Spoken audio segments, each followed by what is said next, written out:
First of all, I want to congratulate the Armenian people. Շնորհավորում եմ հայ ժողովրդին, մոտ 1.5 միլիոն մարդ մասնակցել է խորհրդարանական ընտրություններին, ցուցաբերելով բարձր քաղաքական մասնակցություն եւ ժողովրդավարական գործընթացներին նվիրվածություն։ Քվեարկությամբ նրանք հստակ արտահայտել են երկրի ապագայի ձևավորմանը մասնակցելու կամքը։ Հունիսի 3-ից 8-ը Հայաստանում էին միջազգային հանրապետական ինստիտուտի դիտորդները ԱՄՆ-ից, Մոլդովայից, Սերբիայից, Ուկրաինայից, Լեհաստանից ու Շվեդիայից, հետևելու հունիսի 7-ի խորհրդարանական ընտրություններին ու ձայների հաշվարկի ընթացքին։ 23 դիտորդ տեղակայված 8 մարզի 17 համայնքում, հետևելով ընտրական ու հետընտրական գործընթացներին, ընտրությունից 1 օր անց հայտարարում են. Our mission did not observe systemic irregularities. Մեր առաքելությունը չի արձանագրել համակարգային խախտումներ, քվեարկության եւ հաշվարկի ընդհանուր ընթացքը վստահելի էր։ Կուսակցությունների ներկայացուցիչները, տեղական եւ միջազգային դիտորդները լայնորեն ներկայացված էին ողջ գործընթացում։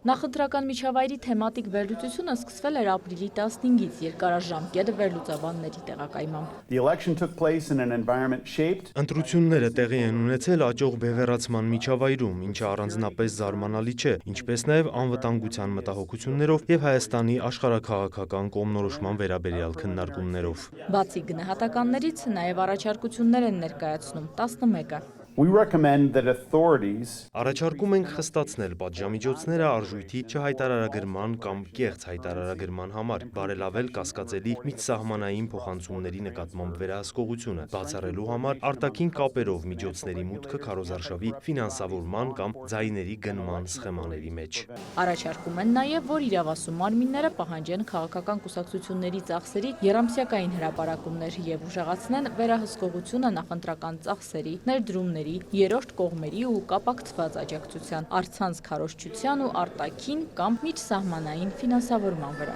Նաև առաջարկում են ուժեղացնել կիբերանվտանգությունը համատեղ քայլերով, աուդիտներ, փորձարկումներ, արագ արձագանքման մեխանիզմներ։ Շեշտում այս ընտրական շրջանի հիմնական թեմաներից մեկը արտաքին միջամտություններ։ Armenian voters made political decisions. Հայ ընտրողները քաղաքական որոշումներ էին կայացնում արտաքին ուժերի ճնշման տակ ուղղակիորեն Ռուսաստանի Դաշնության կողմից։ Դա արվել է տնտեսական լծակների միջոցով քաղաքական եւ տնտեսական հետևանքների մասին նախազգուշացումներով, որոնք կապված են Հայաստանի եվրոպական ուղու հետ, ինչպես նաեւ վախի վրա հիմնված նարատիվների տարածմամբ, որոնք ավելի խոր արևմտյան ինտեգրումը ներկայացնում էին որպես անվտանգության սպառնալիք։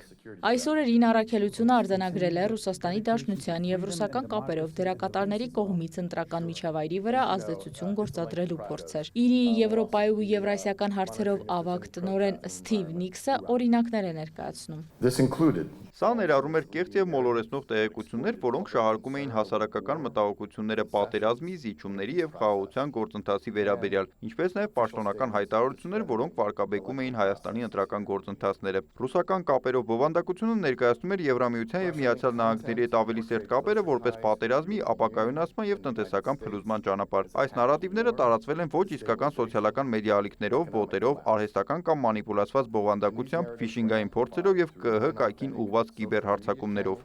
Եվ չնայած այս ամենի ըստ դիտորդների գնահատականի, իրացրել ենք մեր ժողովրդավարական իրավունքը, քվեարկությամբ արտահայտելով երկրի ապագա ուղղության վերաբերյալ մեր դիրքորոշումը, հստակ ազդակ տալով դեպի եվրոպական ուղի։ Տեղեկացնում են նաև պատվիրակության անելիքները ընտրության ավարտով չեն ավարտվում, հետևելու են հետընտրական միջավայրին, որից հետո միայն առաջիկա շաբաթների ընթացքում կհրապարակեն արդեն վերջնական համապարփակ զեկույց ապագա ընտրությունների բարելավման նպատակով խորքային վերլուծությամբ ու առաջարկություններով։ Իրինամ Կրչյան, Դավիթ Մաչկալյան, Լուրեր։